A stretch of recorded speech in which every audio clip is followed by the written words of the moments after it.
You're listening to Four Things to Know, a WCCO daily news podcast. Today is Wednesday, June 3rd. I'm Maria Lisignoli. I'm Johnny Kahner. Thank you for watching and listening to Four Things to Know. Our top story today. For the fifth year in a row, Minneapolis Police are partnering with county, state, and federal law enforcement for targeted enforcement that they call Operation Safe Summer. Adam Duxter has more from the city's operations center with the latest on their plan, and he spoke with the Hennepin County Sheriff Dewana Witt. This is the fifth summer, of course, that they've done this. And when it first launched 5 years ago, it was a relatively unique idea to put all of these different types of law enforcement in the same room with the same goal. And we're told over the course of that time, this program really has made some significant changes. And that is why it is back for a fifth consecutive summer. And we're told that even though some of the faces in the room might be different, the goal is still exactly the same, which is to target the city's most violent offenders, get them off the streets, as well as taking guns and drugs off of the streets as well. We got a chance to hear from some of the people in charge of this program today who share that it's not just a morale thing. This program is actually making some significant changes, and we're told in those 5 years it's led to 383 arrests, 144 guns off the street. We're also heard from the special agent in charge of the Minneapolis FBI field office, who says this year alone they've taken 47 violent offenders off the street and nearly 50 guns as well. Today we heard from the mayor, the county attorney, the interim police chief, and the sheriff, who encouraged the men and women in law enforcement to keep it up. So I am grateful for all of you who continue to show up to do this job, despite sometimes feeling and being told you're not wanted there. We signed up for this job for a reason. Remember who you are, remember your core values, remember that people do need us. This is about visibility, accountability, and partnership. This, of course, comes as the city of Minneapolis is set to host some large-scale events this summer, including World Cup watch parties, Aquatennial, and, of course, the U.S. Special Olympics Games right here in the city of Minneapolis. Now to your second thing to know today. In just the last week, there have been 23 suspected overdoses and 2 suspected deadly overdoses within Dakota County borders. This is according to the Dakota County Sheriff. Frankie McClister reports on what this recent spike in overdoses means. Hey, we're here at the Dakota County Government Center because the Sheriff's Office here is saying from May 29th to June 2nd, there's been 23 suspected overdoses with 2 suspected, unfortunately, fatal overdoses within the county's borders. Now, this is a county of just under 500,000 in population. The Sheriff's Office is sharing this just to ask you to stay alert. They're saying if you know someone that uses substances to please carry Narcan with you and call 911 if you notice anybody is unresponsive. They also add that there are certain signs to look out for. If you see that someone has slow or stopped breathing, has blue lips or fingertips, or just simply cannot be awoken. Now, also, they're saying that you should just keep in mind that every single drug likely and might have fentanyl in it. So we're learning more about this situation. These numbers are higher than they have seen. Now to number 3. Today, we heard from the Vikings' new general manager, Nolan Teasley. He's coming from Seattle, where he was the Seahawks' assistant general manager for the past 3 years. But he was with the Seahawks for 13 seasons, and he was involved in a lot of big wins during that time. 9 playoff appearances, 3 Super Bowl runs, and 2 Super Bowl championships, including just this past winter with Sam Darnold as the quarterback. Here's what Teasley had to say today. I'm committed to building a deep understanding of this roster in its entirety, that I'm going to build relationships, strong relationships with the coaching staff, with the players, and with the people within this organization. We're going to develop a shared language that drives how we evaluate and how we operate in working toward building a champion on a day-to-day basis. And most importantly, I'm going to provide the support system that Kevin O'Connell needs to bring his vision for this team to life. Teasley actually grew up in the state of Washington, and Johnny, he actually played running back for the Central Washington University Wildcats. Now, he's married. He and his wife, Morgan, have 4 sons. Big family. Big family. The sons' names are Cruz, Jax, Jude, and Nash. And I'm sure they're 4 excited boys. to get to Minnesota. You Oh, know, yeah. at that age, you probably haven't been to Minnesota before. Probably right? not. Yeah. I can't imagine, having such a big family, 4 boys to manage, but now he has to manage an entire football team. So, he's prepared, it sounds like. Yeah, let's hope so. And WCCO sports director Mike Max, of course, he was out in Eagan today taking in the press conference, so we got his thoughts. Just got done observing Nolan Teasley, his first press conference as general manager of the Minnesota Vikings. My impressions, he's not dynamic. He doesn't have big quotes. He's not a big talker. So the question will be, is he effective? Is he effective and cerebral in the way he goes about his business? Because he's not going to win you over with personality. That doesn't mean he can't be a good general manager. My take is Kevin O'Connell was involved in the hiring, and he's got the guy that he likes, that he probably has the most power inside the organization, and this is a guy that he feels he can work with. Why is that important? Because if the general manager and the head coach have different philosophies or don't get along, you got a problem. But I think that Teasley will look at O'Connell as a mentor type that can help him. And that's where they're going to win or lose this battle. It's an incredibly important position, general manager and head coach, and how they coexist, and then the quarterback of the football team. So it all comes down to, well, can Kevin O'Connell and he work together, see the same things they like in draft picks and in free agents, and bring that to the table every day? It's going to take a while for Teasley to get into the role in terms of understanding what it takes and what's going to be asked of him, because the pressure is big and the media scrutiny is big. He didn't seem like he was that well versed in either as an assistant general manager in Seattle. Time will tell on that, and I think in general the grade would be, let's take some time on this one before we decide if he was the right choice. Maxie throwing shade. He's throwing the hammer down. Oh, my God. Yeah. I mean, that's what you want, though, right? Authenticity. That's what you're going to get from Mike Max. And there is a lot to prove upon, right? I mean, the Vikings just fired their former GM for 4 years. Right. So they Quasito Fomensa. Yeah, He's clearly gone. missed on that hire. So, I mean, a lot of work to do, right? And Maxie's holding him to a high standard, as we, I guess, all are, because you're right, there is a lot of work to do. Yeah, it should be fun to watch, see what happens. All right, let's move on to number 4.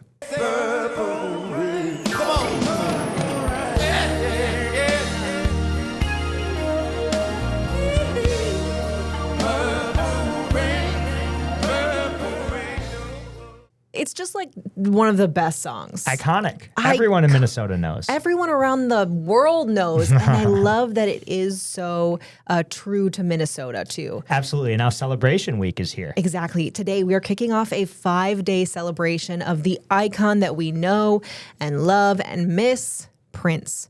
From new exhibits to a big Friday night concert and a free community sing-along, there are so many ways to celebrate his legacy. And Barrett Leone, she was out at Paisley Park today in Chanhassen. Here's her report on the full week of celebrations. It is an exciting day. We're kicking off the 10th celebration of Prince's life here at Paisley Park. And I'm joined here by L. Lindell McMillan, friend of Prince's, to tell us all about what's going on these next 5 days. Thanks for being here.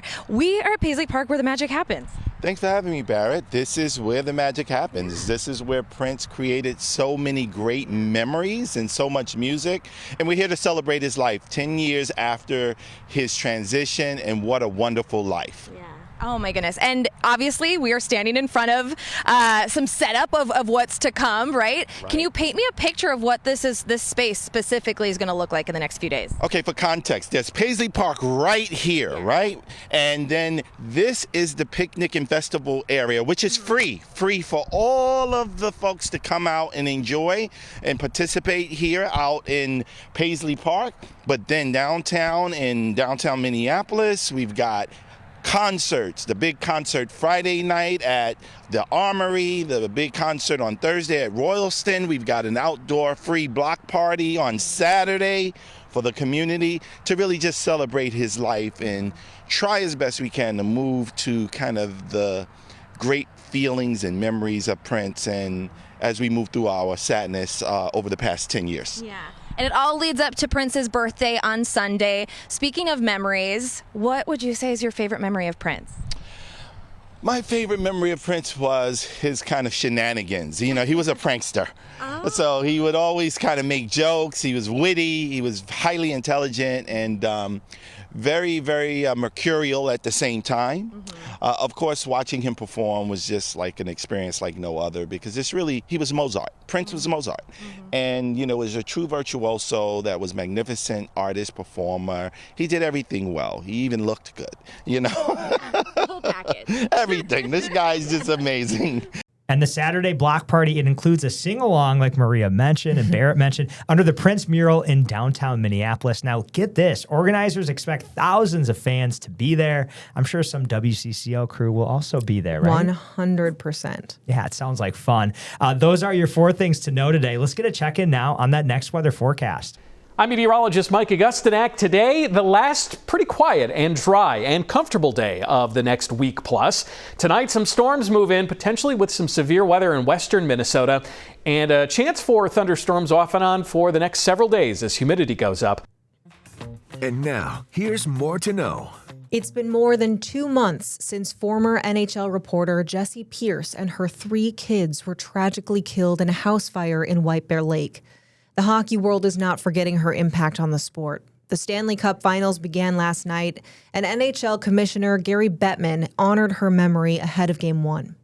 The tragic passing of Jessie and her 3 young children 2 months ago leaves a hole in our hearts and on our sport that cannot be filled. Bettman also said he could tell Pierce loved the game by the way she wrote about the sport.